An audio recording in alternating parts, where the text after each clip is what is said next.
वर्ध्याच्या राजकारणामध्ये उमेदवारीसाठी बहीण आणि भावामध्ये चढाओढ सुरू असल्याचं बघायला मिळतंय।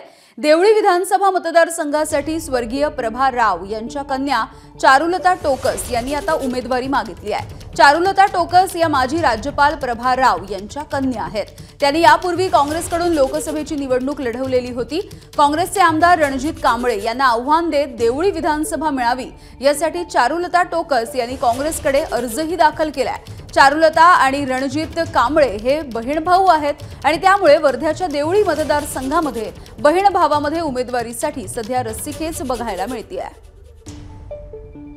देवळी पुलगावमधून रनिंग आमदार रणजितदादा कांबळे त्यांचा अर्ज नेहमीप्रमाणे आहेच, पण त्या व्यतिरिक्त यावेळेस खासदारकीचे ज्या माजी उमेदवार आहेत चारुलता टोकस यांनी पण उमेदवारी अर्ज पक्षाकडे मागणी केलेली आहे। बऱ्याच जणांनी अर्ज मागितलाय, त्याच्यात कोणात रस्सीखेच आहे असं नाही आहे। ज्याला कोणी पक्ष तिकीट देईन त्याच्या मागे सगळेजण उभे राहील असं मला वाटतंय। ते सख्य मावस भाऊ आणि बहीण आहे आणि असा काही खूप असं हे नाही आहे नातं, पण चारुताई आता खासदारकीला नव्हत्या, पुढे पक्षाकडे कुठेतरी एखादा क्लेम राहावा म्हणून त्यांनी फॉर्म भरला असू शकतो। एबीपी माझा, उघडा डोळे बघा नीट।